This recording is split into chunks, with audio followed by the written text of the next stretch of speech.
Assalamualaikum warahmatullahi wabarakatuh. Good evening, Miss Didi. I'm Fida Luciana from Grammar B. Now I would like to present or explain about some of material that I don't really understand. Those are about the passive voice and modals. And the first one is about the passive voice. The passive voice is a grammatical constructions where the subjects of the sentence doesn't take connection, but accepting action or being uh, acted upon, or we can say that receiver of actions by another agents, doer of actions whether mentioned or not. And so I can conclude that passive voice is a type of sentence or clause where the subject accept the actions of the verb. And then for the formulas are subject, and then auxiliary verbs, past participle. Past participle is same or similar like verb 3, and then the last one is by agent.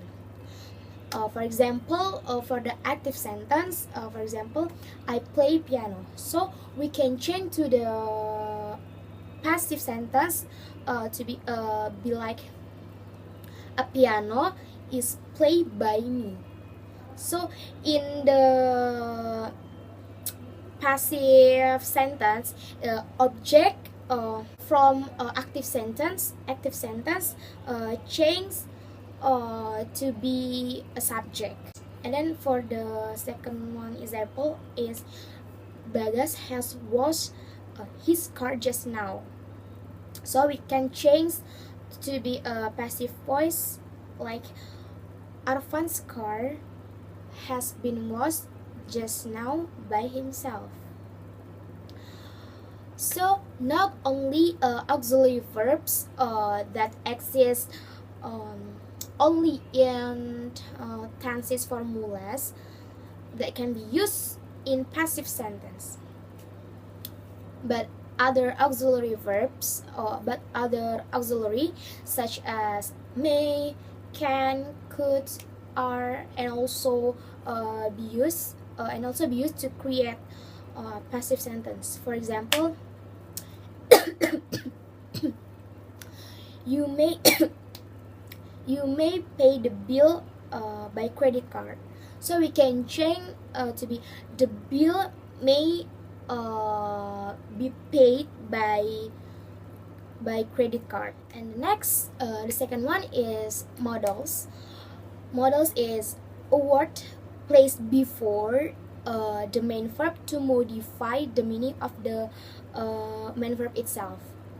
Actually, we can say that modal auxiliaries generally is to express speaker's attitude. So modal auxiliary, also known as a secondary auxiliary verbs, is an auxiliary verbs that gives additional meaning to main verb in a sentence, such as showing something that will happen or for the future, and then showing advice or suggestions, showing duty, and then probability, and so forth.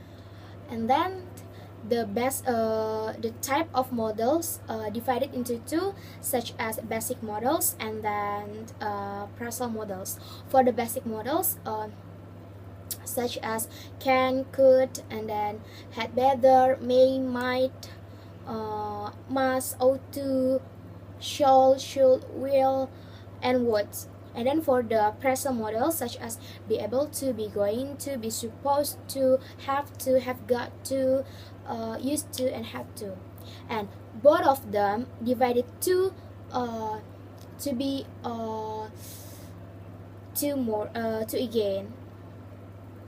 two part again, such as present and past. For the present, we can divide it such as can, may, must, ought to, shall, should, and will. And then for the past modals, we can for the past modals, there are could, might, would, and then had to. And then for I want to explain one by one for all of them, basic modals and phrasal modals. For the basic modals, for the first one, can or could. The first one is can or could.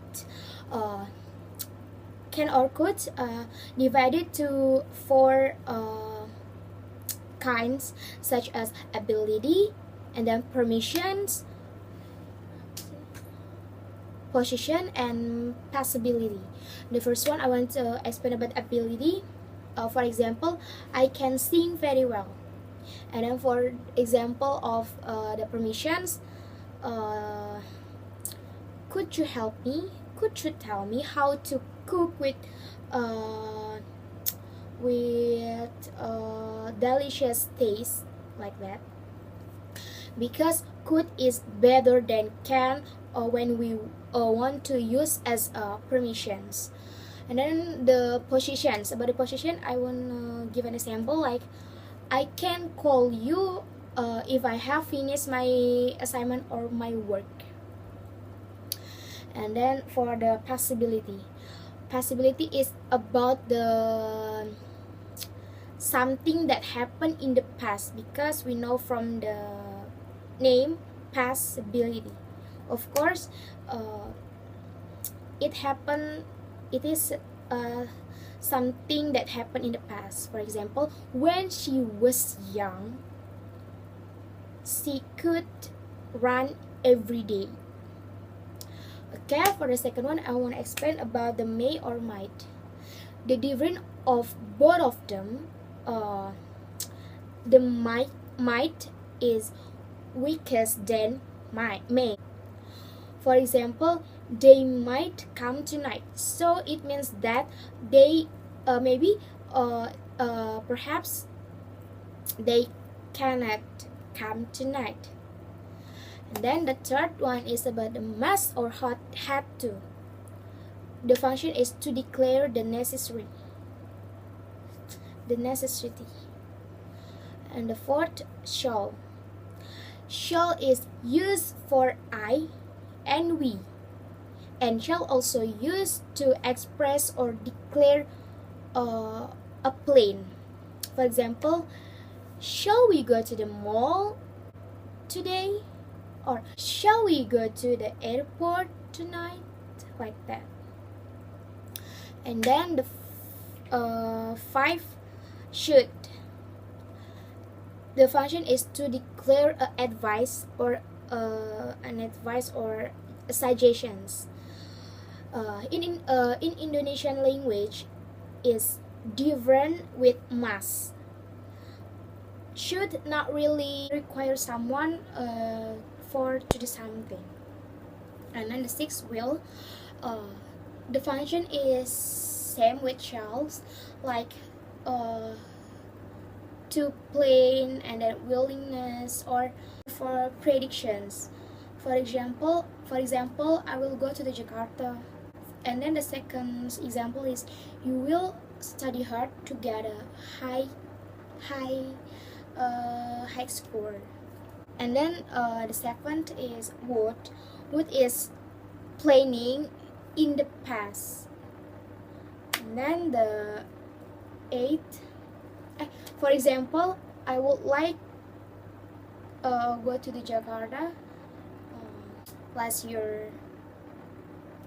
And then the eighth, O2. O2 is same like advice or suggestions. However, the suggestions is not really strong or cursive. For example, you ought to study tonight, like that. And then the ninth, must have. It used to conclude events that could in the past, same like would. This type is status that the speakers is very confident in the conclusion that they made. For example, you look so exhausted. You must have not taken a rest. And then the 10th, may or might have.